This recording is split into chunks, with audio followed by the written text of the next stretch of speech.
Students. चलिए हम आज की क्लास स्टार्ट करते हैं। आज की क्लास को स्टार्ट करने से पहले पिछली क्लास में हमने क्या पढ़ा था उसके बारे में हम थोड़ा सा रिव्यू कर लें। पिछली क्लास में हमने ये पढ़ा था कि जो लेखक हैं उनके पेरेंट्स शहर में शिफ्ट हो जाते हैं और कुछ दिनों बाद पेरेंट उनके जो थे वो लेखक और उनकी ग्रैंड मदर को भी वहाँ बुला लेते हैं।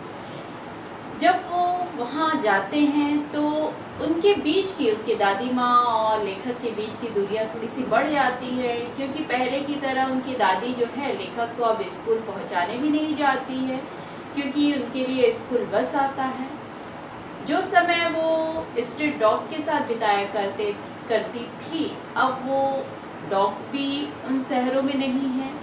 अब जो समय है वो किनके साथ बिताती थी? स्पैरोज के साथ। इसके आगे क्या होता है, आप पेज नंबर 4 का लास्ट पैराग्राफ देखेंगे। As the years rolled by we saw less of each other.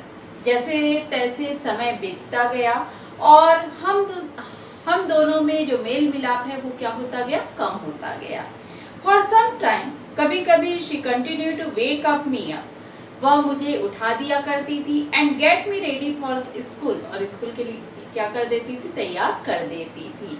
When I came back, जब मैं वापस आता था, she would ask me, वह मुझसे पूछती थी, what the teacher had taught me, कि टीचर ने मुझे क्या पढ़ाया है। I would tell her English words, मैं उनको कुछ इंग्लिश वर्ड को बताया करता था, and little things of Western science, और जो भी टॉपिक मुझे पढ़ाया जाता था उसे बताया करता था। और उस टॉपिक के यहाँ पर नाम लिखे गए हैं कि things of western science and learning the law of gravity, Archimedes principle, the world being round etcetera. इन सब टॉपिक के बारे में मुझे पढ़ाया जाता था और उनको मैं बता दिया करता था। दिस मेड हर अनहैप्पी, इस बात को सुनकर वो बहुत नाखुश रहती थी।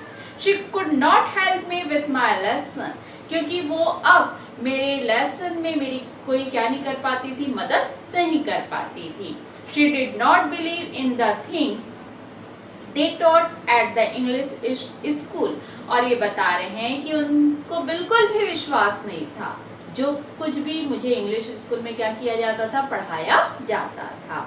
And was distressed, और वो काफी दुखी रहती थी। And there was no teaching about God and the scriptures, और उनको ये दुख था कि हमें उस स्कूल में ईश्वर के बारे में और ना ही कोई धार्मिक पुस्तक के बारे में क्या की जाती है? पाठ पढ़ाई जाती है।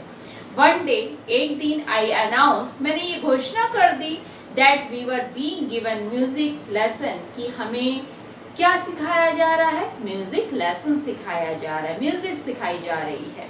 शी वॉज वेरी डिस्टर्ब, और इस बात से वो बहुत विचलित हो गई। To her music had lewd association, उनके लिए जो म्यूजिक था वो अश्लील, यानी कि अश्लील चीजें या अश्लील चीजों से क्या रखता था? संबंध रखता था। यानी कि जो म्यूजिक है जो सुनने में अच्छा ना लगता हो, ऐसे म्यूजिक उनके लिए कोई क्या नहीं रखता था? महत्व नहीं रखता था। It was the monopoly of the harlots and the beggar and not meant for the gentle flock. यहाँ पे बता रहे हैं कि उनका ये मानना था कि इस म्यूजिक पर केवल किसका? हार्लॉट्स। हार्लॉट्स मीन्स होता है जो वैश्याएं रहती है, उनको बोला जाता है। बैगर, बैगर मीन्स गरीब, है ना, या भिखारी। तो यहाँ पर ये बता रहे हैं कि जो वैश्याएं या फिर जो भिखारी है, केवल वही जो है वो म्यूजिक क्या करते हैं? गाया करते हैं। And not mean for gentle flock, और इसका कोई भी संबंध किससे नहीं होता है? सम्मानी लोगों से, या जो सभ्य जो लोग हैं उनसे इनका कोई भी संबंध नहीं होता।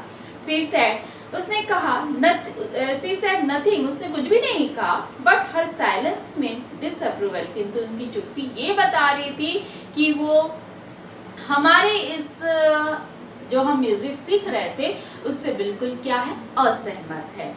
She rarely talk to me after that, और उसके बाद वो कभी कभार मुझसे क्या किया करती थी, बातें किया करती थी। When I went up to university, जब मैं उसके बाद I decided to go abroad for the further studies, जब मैंने ये निर्णय लिया कि आगे की पढ़ाई के लिए मैं कहाँ जाऊँगा, अब्रॉड यानी कि फॉरेन कंट्री जाऊँगा। I was sure my grandmother would be upset, तो मुझे बिल्कुल निश्चित था कि ये बात सुनकर मेरी जो ग्रैंडमदर है वो क्या हो जाएगी, अपसेट हो जाएगी, विचलित हो जाएगी। I would be away for the 5 years, मुझे वहाँ जाकर कितने साल रहना होगा, 5 साल। And at her age one could never tell, अब उनके एज के बारे में भी कुछ कहा नहीं जा सकता था क्योंकि वो काफ़ी ओल्ड हो चुकी थी, है ना। तो लेखक को ये लग रहा था कहीं मेरे आते तक वो जीवित रहेगी कि नहीं, ऐसा उनके मन में विचार आ रहा था।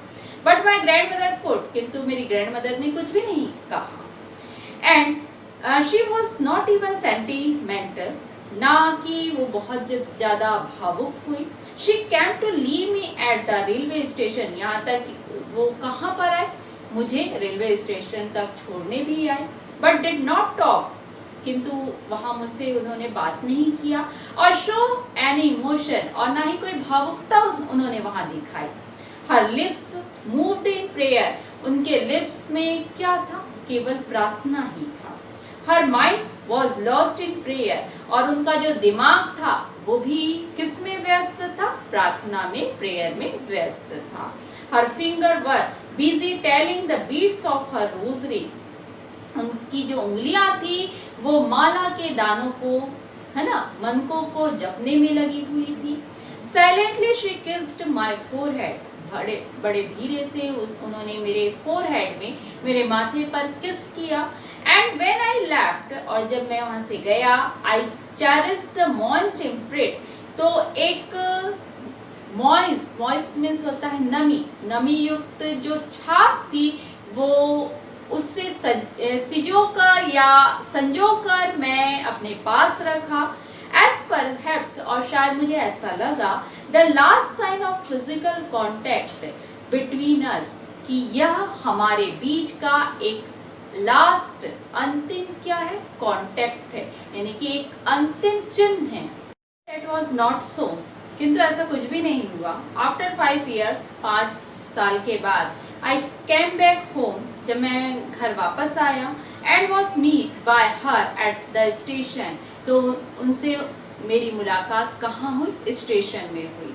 She did not took a day older, वो एक दिन भी की और अधिक बूढ़ी नहीं लग रही थी, यानी कि पहले मैंने जैसे देखा था उतनी ही बूढ़ी वो मुझे दिखाई दे रही थी। She still had no time for word, उनके पास अब बोलने के लिए समय नहीं था। And while she the claps me in her arms, और उन्होंने मुझे अपने बाहों में जकड़ा, ना गले लगी मुझसे। I could hear her reciting her prayer, और उस समय भी मैं उनके प्रेयर जो वो दोहरा रही थी उसको मैं क्या कर सकता था, सुन सकता था, सुन रहा था, यानी कि मैंने सुना। Even on the first day of my arrival, यहाँ तक मेरे पहले दिन घर पहुँचने के बाद, हर हैप्पीएस्ट मोमेंट, उनका जो खुशनुमा जो पल था, वन विथ हर स्पैरोज, क्या था, उनके लिए वही गौरैया चिड़िया थी। होम शी फेड लॉन्गर, जिसे वो काफ़ी देर तक क्या करती रही, दाना खिलाती रही। एंड विथ फ्यूविलियस रिबुक्स, जो, और उन्हें धीरे धीरे या हल्की फुल्की क्या करती रही, झिड़कियाँ देती रही, उन्हें भगाती रही हल्की फुल्के तरीके से। In the evening a change came over her, किंतु शाम के समय हमने उन पे कुछ बदलाव देखा। शी डिड नॉट प्रे, उस दिन उन्होंने प्रे नहीं किया, प्रार्थना नहीं किया। She collected the women of the neighbourhood, उन्होंने पड़ोसियों के महिलाओं को इकट्ठा किया। गॉट एन ओल्ड ड्रम, उन्होंने एक पुरानी ढोलक को ली। एंड स्टार्टेड टू सिंग, और गाना प्रारंभ कर दिया। फॉर सेवरल आवर्स, कई घंटे तक। शी थम, वह उसे पीटती रही। The sagging skin of the dilapidated drum, और उन्होंने उस टूटे फूटे ओल्ड जो ड्रम था, यानी कि जो बाजा था, उसको क्या करती रही, बजाती रही। And saying the home coming, the warriors. और वो घर वापसी आने वाले योद्धाओं के जो गीत थे उसको गाती रही। We had to pursue her to stop to avoid the over straining. हमने उन्हें रोकने का यानी कि उन्हें राजी कर लिया क्या चीज़ के लिए कि वो अत्यधिक क्या ना करे, थकान महसूस ना करे, इसलिए हमने रोकने का उन्हें प्रयास किया। That was the first time, यह पहली बार था since I had known, जैसा कि मैं उनको जानता था, that she did not pray, उन्होंने क्या नहीं किया, प्रे नहीं की, प्रार्थना नहीं। Morning she was taken ill, अगले मॉर्निंग वो बीमार हो गई। It was a mild fever, उनको हल्का बुखार आया। And the doctor told us, और डॉक्टर ने हमें कहा डेट इट वुड गो, कि वो ठीक हो जाएगी। But my grand mother thought, किंतु मेरी ग्रैंड मदर का जो विचार था वो हमसे बिल्कुल अलग था।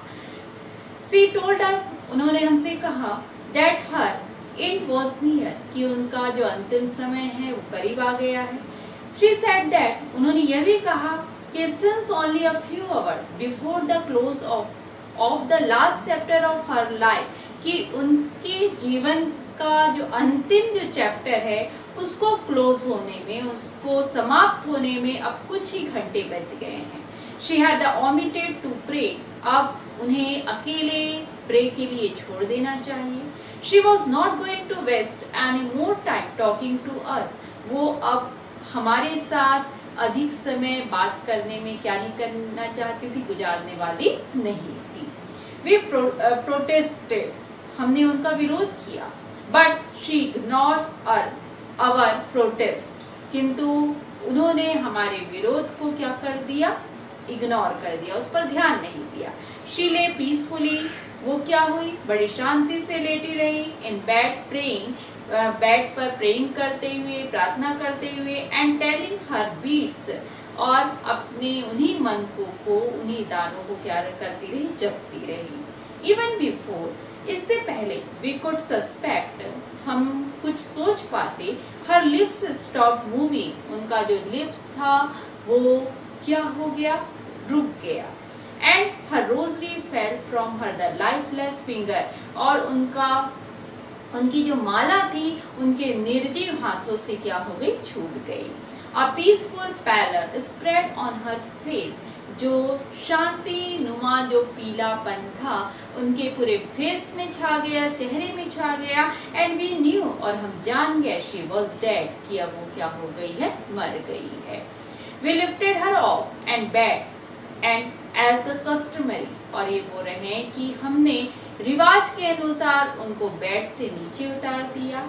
Let her on the ground, और कहाँ पर सुला दिया, जमीन पर लेटा दिया। And cover with the red shroud, shroud means होता है कफन, और हमने उनके ऊपर एक रेड कलर का, लाल कलर का कफन डाल दिया। आफ्टर ए फ्यू आवर्स, कुछ घंटे बाद, a morning we left her alone to make arrangement for her the further, further means होता है दाह संस्कार। ये बता रहे हैं कि कुछ समय, कुछ घंटे हम शोक में रहने के बाद हम उनको अकेले ही वहां छोड़कर दाह संस्कार के अरेंजमेंट में, प्रबंध में लग गए। इन द इवनिंग, शाम के समय, we went to her room, हम उनके रूम में गए। With a crowd stretcher, stretcher means होता है अर्थी, हमने एक साधारण सी अर्थी को लेकर गए। To take her to be the cremated, ताकि हम क्या कर सके, उनका दाह संस्कार कर सके। उनके दाह संस्कार के लिए उनके रूम में हमने स्ट्रेचर लेकर गए, अर्थी को लेकर गए। The sun was the setting, जो सन था, सूर्य था, वो डूब रहा था। And her lift her room and veranda with the blaze of golden light, किंतु वो डूबता हुआ जो सूर्य था, उसकी जो सुनहरी जो रोशनी थी, वो पूरे रूम को और वरांडे को क्या कर रही थी, जगमगा रही थी। रोशनी से वो जो पूरा रूम था वो जगमगा रहा था। We stopped half way in the courtyard, हम आधी दूरी पर चलते हुए, आधी दूरी चलकर ही कोर्टयार्ड में, बरांडे में, क्या आंगन में क्या हो गए, रुक गए।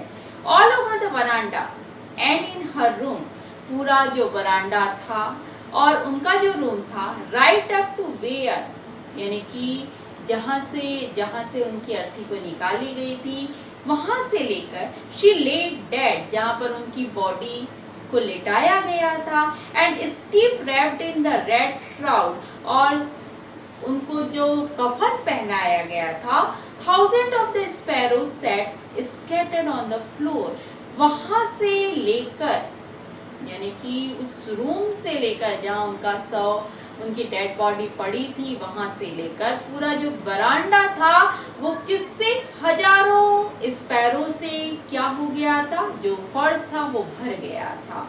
देयर वॉज नो चिरपिंग, वहां पर अब कोई शोरगुल नहीं था। We felt sorry for the birds, हमने उन बर्ड्स से माफी मांगा। And my mother faced some bread for them, और मेरी मदर ने उनकी it into the little crumbs, यहाँ पे बता रहे हैं कि उन्होंने उस ब्रेड को छोटे छोटे टुकड़ों में तोड़ दिया। And the way my grandmother use to, जिस प्रकार से मेरी ग्रैंड मदर किया करती थी। And threw it to them, और उन्हें उनके सामने फेंक दिया। The sparrows took no notice of the bread, जो स्पैरोज थे उन्होंने उस ब्रेड पर ध्यान नहीं दिया। When we carried my the grandmother corpse off, corpse means होता है लाश, जैसे ही हमने अपनी ग्रैंड मदर की लाश को वहां से उठाया, दे फ्लू अवे क्वाइटली, वे धीरे से शांति से वहां से उड़ गए। नेक्स्ट मॉर्निंग, अगले morning, the sweeper swept the bread crumb into the dustbin, अगले दिन जो सुबह के समय स्वीपर आया और उस ब्रेड के टुकड़ों को उसने साफ करके कहाँ डाल दिया, डस्टबिन में डाल दिया। यहीं पर हमारी स्टोरी जो है वो कंप्लीट हो गई है, और अगली क्लास में हम इसके क्वेश्चन आंसर को करेंगे।